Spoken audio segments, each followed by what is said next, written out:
Na mtazamaji wangu, leo hii moja ya habari inayozidi kugonga vichwa vya habari ni kuhusiana nayo Rais Mama Samia Suluhu Hassan kujipata mabaya baada ya kutakiwa kufikishwa ICC mara moja. Ila mtazamaji wangu, itakuwa vyema iwapo utaweza kubonyeza maneno yaliyoandikwa subscribe, like, comment na kushare video zetu. Naam, mtazamaji wangu, mapema mwaka 2026 unaonekana kuwa mwaka mgumu kwake Rais Mama Samia Suluhu Hassan na uongozi wake mzima wa serikali ya awamu ya 7. Haya yote ni kutokana na yale yaliyoweza kutokea mwaka 2025, na hizi hapa baadhi ya sababu ambazo zinazidi kuchangia Rais Mama Samia Suluhu Hassan kutakiwa kufika huko ICC mapema. Kwani mtazamaji wangu, kuna uhalifu dhidi ya binadamu, jambo ambalo mataifa ya kigeni hayakuweza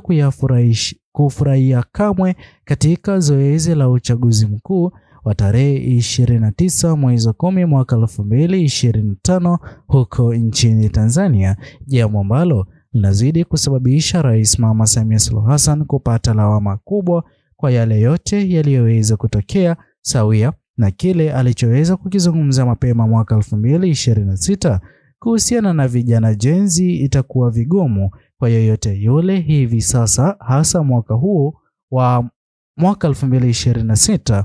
kujitokeza kuhudhuria ama kujihusisha na zoezi lolote lile la maandamano kutokana na taswira iliyotokea katika maandamano yaliyoweza kupita, jambo ambalo mataifa ya kigeni yanaonekana kulenga na kuamini Rais Mama Samia Suluhu Hassan aliweza kukifahamu alichokuwa akikifanya katika maandamano yaliyoweza kupita. Vile mtazamaji wangu, kwa njia moja ama nyingine, jambo lingine ambalo linazidi kugonga vichwa vya habari dhidi ya Rais Mama Samia Suluhu Hassan kutakiwa kufikishwa ICC ni kutokana na matumizi ya nguvu kupita kiasi kukabiliana na waandamanaji waliokuwa wameweza kujitokeza katika maandamano ya amani siku ya uchaguzi mkuu. Vile mtazamaji wangu, kuna hoja tatu: kukamatwa kiolela na mateso ya upinzani ya viongozi wa upinzani katika Jamhuri ya Tanzania. Mtazamaji wangu, sote tunafahamu kwamba kwa hali ya kiafya yake Mheshimiwa Tundu Lissu asingekuwa anapitia kile anachozidi kukipitia hivi sasa katika uongozi wa serikali ya awamu ya 7. Sote tunafahamu kwamba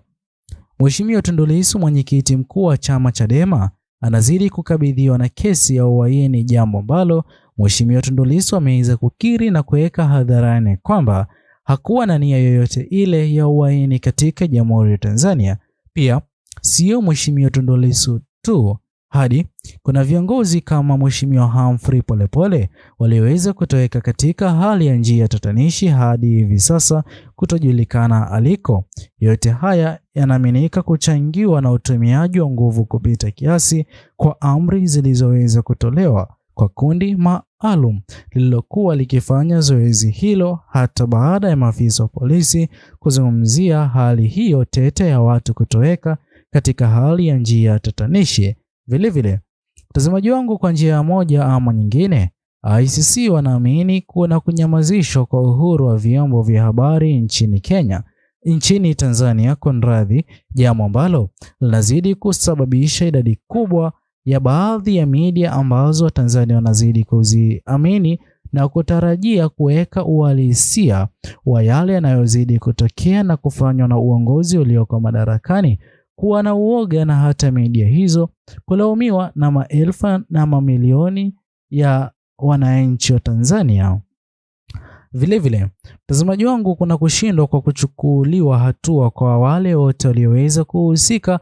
katika vifo vya vijana Gen Z walioweza kuaga dunia katika maandamano yaliyoweza kupita, kwani sote tunafahamu kwamba baada ya taarifa ya uongozi uliokuwa madarakani ama uongozi ulioko madarakani kudai kwamba wale wote walioweza kupoteza wapendwa wao waweze kujiandikisha na hata kufika katika vituo vya polisi ambavyo vipo karibu nao, waweze kutoa habari na kueleza jinsi gani ambavyo jamaa wao aliweza kutoweka na kuaga dunia kipindi na wakati wa maandamano ili kwa njia moja ama nyingine haki ziweze kupatikana, jambo ambalo hadi hivi sasa idadi kubwa ya jamaa walioweza kupoteza wapendwa wao katika maandamano wanazidi kusimulia na kuzungumzia jinsi gani ambavyo uongozi ulioko madarakani umeweza kunyamazia kimya swala hilo, na ambayo kabisa baadhi ya watu walioweza kupoteza wapendwa wao katika maandamano hayo hawajaweza kufanikiwa kuwapata hadi leo hii. Na ndipo ambapo tunazidi kuona ICC ikiamini kwamba sio vyema kwa jamaa hao walioweza kupoteza wapendwa wao kuendelea kuwa na kipindi kigumu, lawama hiyo yote ikielekezwa kwake Rais Mama Samia Suluhu Hassan. Mtazamaji wangu, pia kuna amri za moja kwa moja zisizo na moja wa nguvu kwa viongozi. Sote tunafahamu kwamba kuna kiongozi kama Mheshimiwa Humphrey Polepole ni mwanachama sugu wa chama cha CCM, ila aliweza kutoweka katika hali ya njia tatanishi, ikibaini na kudhihirisha wazi kwamba wale walioweza kumkamata Mheshimiwa Humphrey Polepole na kutoweka naye waliweza kupewa amri za moja kwa moja. Na sote tunafahamu kwamba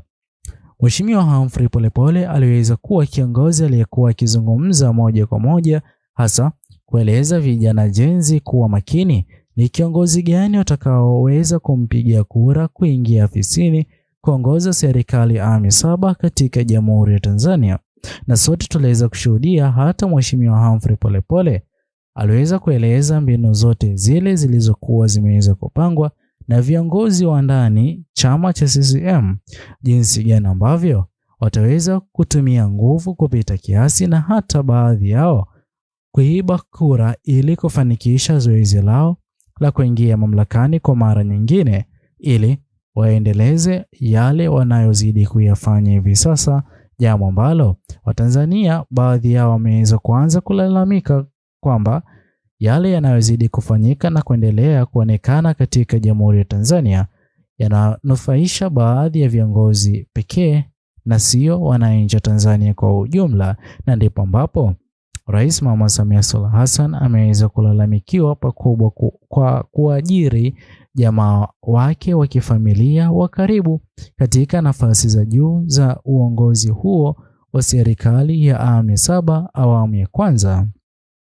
jambo ambalo maswali mengi hivi sasa nazidi kuulizwa kutokana na juzi kati kumfuta kazi mmoja wa waziri wake hata kabla ya yeye kufanikisha mwaka mmoja uongozini. Je, mtazamaji wangu, unakubaliana na ICC kumuita ama kutoa barua ili Rais Mama Samia Suluhu Hassan aweze kufika huko, na ndipo ambapo uchunguzi na haki ziweze kufanyika katika Jamhuri ya Tanzania kutokana na yale yote yaliyoweza kutokea mwaka 2025. Mtazamaji wangu, ni vyema iwapo hapo utaweza kutochia maoni yako katika uwanja wa comment section. Muhimu kabisa, usisahau kusubscribe, like, comment na kushare video zetu. Bye bye until the next video.